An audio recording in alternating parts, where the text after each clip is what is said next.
I was just previewing my reading of letter one, and it's a little awkward that I keep looking this way. But face it, my web camera is here, but the text is ever there. So since I don't have this memorized, I'm going to keep looking awkwardly off to the side. So we are now ready for letter two. It again is to Mrs. Seville in England. So he's still writing to his sister.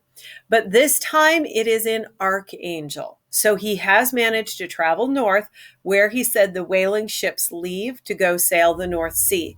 This time we are the 28th of March. Last time we were December 11th. So a few months have passed. He's done his traveling. And now let's find out where he is on this grand adventure. By the way, are you wondering where the creature is? Yeah, he's not here yet. So we're going to have to figure out how these letters connect to the story we know is coming, which is Dr. Frankenstein creating a monster. But we're starting with Robert Walton writing letters to his sister. Clearly, those two are going to have to connect somewhere. How slowly the time passes here, encompassed as I am by frost and snow. Yet a second step is taken toward my enterprise. I have hired a vessel and am occupied in collecting my sailors. Those whom I have already engaged appear to be men on whom I can depend and are certainly possessed of dauntless courage. But I have one want which I have never yet been able to satisfy, and the absence of the object of which I now feel as a most severe evil. I have no friend, Margaret. When I am glowing with the enthusiasm of success, there will be none to participate my joy. If I am assailed by disappointment, no one will endeavor to sustain me in dejection. I shall commit my thoughts to paper, it is true, but that is a poor medium for the communication of feeling. I desire the company of a man who could sympathize with me, whose eyes would reply to mine. You may deem me romantic, my dear sister, but I bitterly feel the want of a friend. I have no one near me, gentle yet courageous, possessed of a cultivated as well as of a capacious mind, whose tastes are like my own, to approve or amend my plans. How would such a friend repair the faults of your poor brother? I am too ardent in execution and too impatient of difficulties. But it is a still greater evil to me that I am self-educated. For the first 14 years of my life, I ran wild on a common and read nothing but our Uncle Thomas's books of voyages. At that age, I became acquainted with the celebrated poets of our own country, but it was only when it had ceased to be in my power to derive its most important benefits from such a conviction that I perceived the necessity of becoming acquainted with more languages than that of my native country. Now I am 28, and in reality, more illiterate than many schoolboys of 15. It is true that I have thought more, and that my daydreams are more extended and magnificent. But they want, as painters call it, keeping. And I greatly need a friend who would have sense enough not to despise me as romantic, and affection enough for me to endeavor to regulate my mind. That wasn't weird. Not at all. He wants somebody who exists to regulate his mind and to fix his shortcomings and to listen to him when he's excited and to hold him up when he's depressed. Yes, because I define all of my friendships in terms of what they do for me. Is anyone out there really wondering why he doesn't have friends? Okay. So let's keep going on letter two. Well, These are useless complaints. I shall certainly find no friend on the wide ocean, nor even here an archangel among merchants and seamen. Yet some feelings, unallied to the dross of human nature, beat even in these rugged bosoms. Did he just call people dross? And he wonders why he can't find a friend. Okay. But then he admits, hey, even these worker people, even they have some emotions.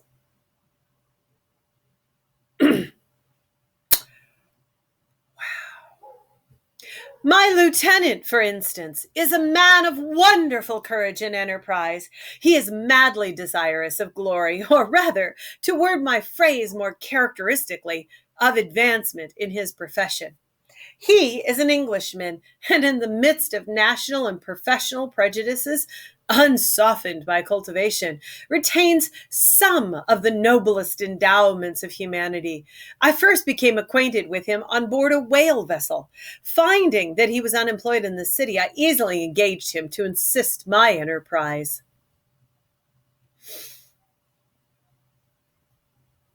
He retains some nobility. But, hanging out with these workers, what do you expect? Oh, Robert. Oh, Robert. The master is a person of excellent disposition and is remarkable in the ship for his gentleness and mildness of his discipline. This circumstance, added to his well-known integrity and dauntless courage, make me very desirous to engage him. A youth passed in solitude, my best years spent under your gentle and feminine fosterage, has so refined the groundwork of my character that I cannot overcome an intense distaste for the usual brutality exercised on board ship. I have never believed it to be necessary, and when I heard of a mariner equally noted for his kindliness of heart and the respect and obedience paid to him by his crew, I felt myself particularly fortunate in being able to secure his services. I heard of him first in a rather romantic manner. By the way, romantic means focusing on emotions, whether those emotions are good or bad. Poe is a romantic writer, so all this talk about romance, he's talking about emotional. Okay? So I completely lost where I am. I found myself. I heard of him first in a rather romantic manner from a lady who owes to him the happiness of her life. This, briefly, is his story. Some years ago, he loved a Russian lady of moderate fortune, and having amassed a considerable sum in prize money, the father of the girl consented to the match.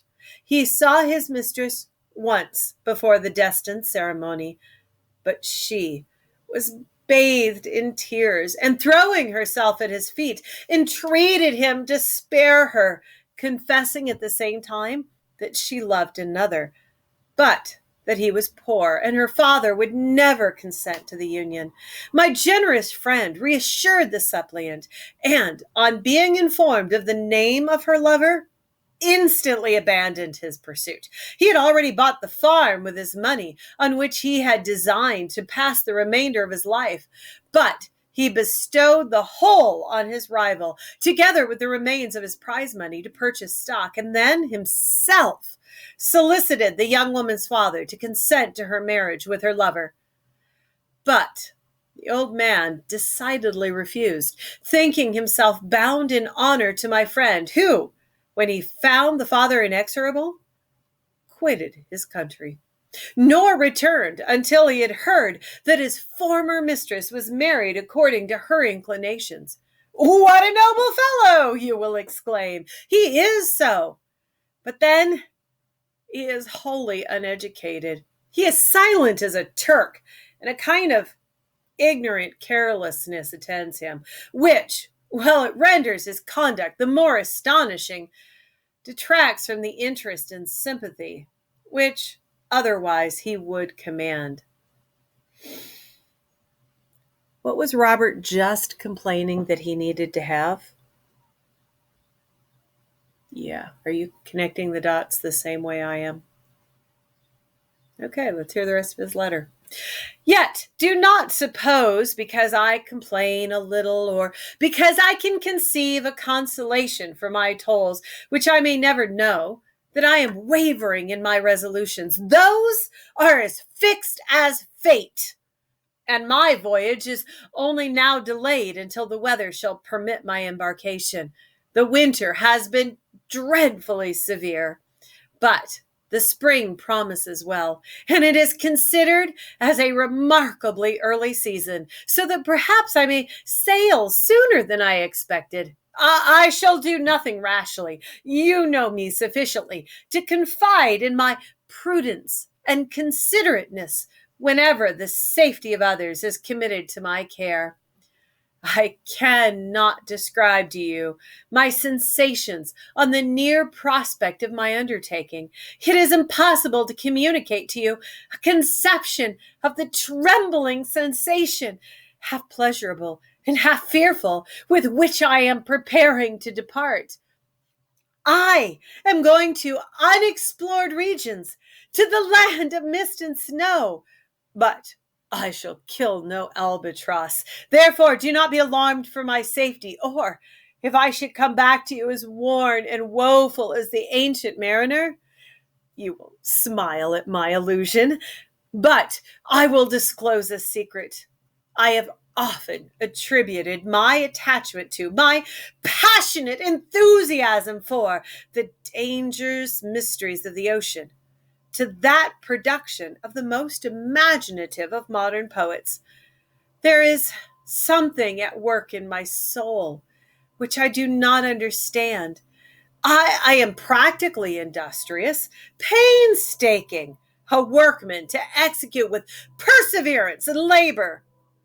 But besides this, there is a love for the marvelous, a belief in the marvelous, intertwined in all my project, which hurries me out of the common pathways of men, even to the wild sea and unvisited regions I am about to explore.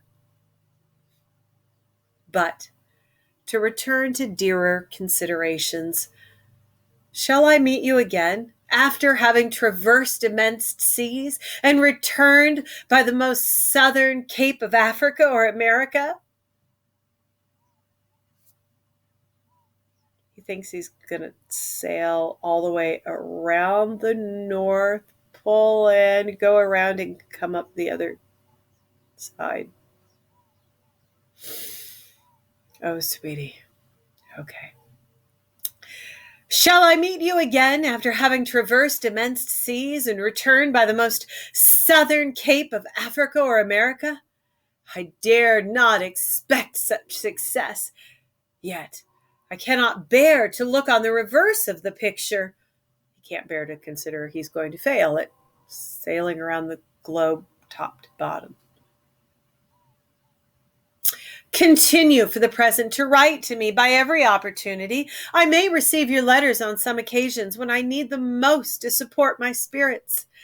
I love you very tenderly. Remember me with affection should you never hear from me again. Your affectionate brother, Robert Walton. So, as the sister, Mrs. Seville, what are you thinking when you get this letter from your brother? Talk to you soon.